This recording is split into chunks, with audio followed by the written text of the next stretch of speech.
Oi pessoal, tudo bem com vocês?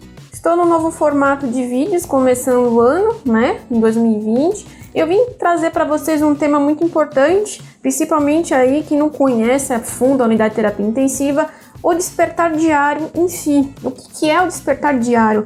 É muito comum, tá? Nós vemos paciente entubado sob sedação, isso é normal, tá? Isso conforme o tempo vão ser retirados essa sedação.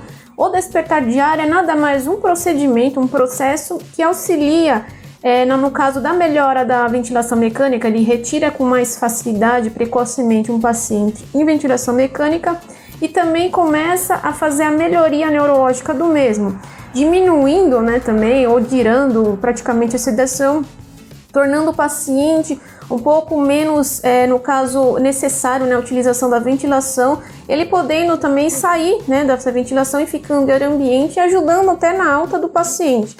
Esse procedimento é feito por uma equipe multidisciplinar, colocando médicos, fisioterapeutas, até a própria enfermagem, tá? Na avaliação constante, no caso da neurológica do paciente, ou seja, o paciente está com uma sedação, por exemplo, um dormonídeo, o médico vai chegar no período da manhã, geralmente no período da manhã, ele vai começar a diminuir a vazão, daquela sedação do paciente e começar a observar se o paciente ele começa a acordar com mais rapidez, se ele não tem um desconforto respiratório que atrapalhe, no caso da desmame da ventilação do paciente, e até o quadro de agitação. Isso também entra na enfermagem, por quê? Porque nós estamos com o paciente o tempo todo, com lado a lado nos cuidados intensivos, e observando, essa agitação, nós comunicamos o médico, onde ele vai avaliar a condição, se vai retornar a sedação ou se vai manter ali a sedação que ele deixou ou desligar a mesma. É importante esse processo do despertar diário porque ele facilita no caso a sincronia da ventilação mecânica. O desconforto que nós falamos, que o paciente, quando ele diminui a sedação, ele começa a brigar com o ventilador, ou seja, ele manda comandos lá para o ventilador mecânico que começa a alarmar o mesmo, ou seja, o paciente pode estar representando um desconforto respiratório devido à agitação, o paciente está tentando acordar, tentando falar e acaba mexendo nos parâmetros que o ventilador manda e assim alarmando. Então, se o paciente começa a agitar muito além do normal, volta a ser sedação do paciente, isso é um exemplo. Se o paciente responde bem, no caso desse despertar diário, o médico ou ele mantém o nível de sedação que ele altera para menos, ou até ele pode desligar o dormonídeo, o propofol, ou que seja, a sedação benzo em geral. E assim podendo evoluir o paciente até um desmame ventilatório com mais clareza, no caso. Aos pouquinhos ele vai voltando em si, então isso é muito importante para uma melhoria do paciente. Geralmente esse procedimento aí de despertar diário são utilizadas aí em bastante UTIs no Brasil, de 30% a 50% das UTIs já adotam desse tipo de procedimento. Ele é recomendado até pela AMIB, tá? Que é um órgão da unidade dos médicos intensivistas, dos enfermeiros intensivistas. Então é uma prática aí que é bastante recomendada na melhora do paciente.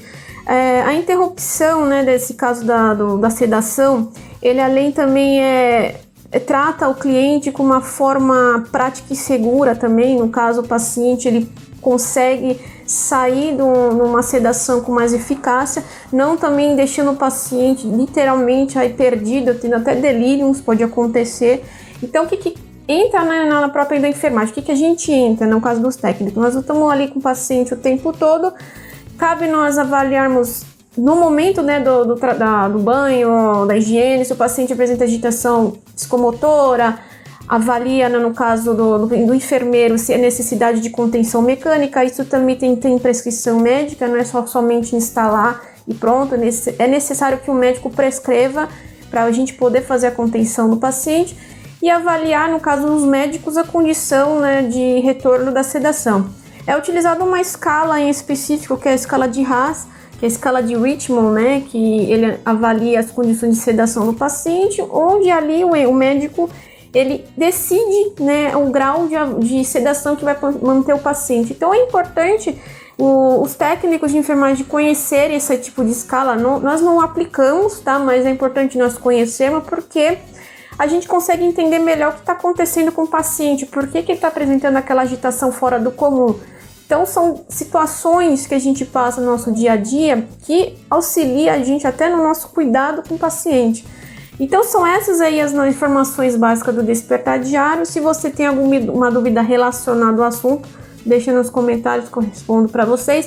E eu convido aí quem não é inscrito, que assiste meus vídeos, a se inscrever e ativar as notificações, porque isso ajuda você a ter os vídeos semanalmente aí notificados.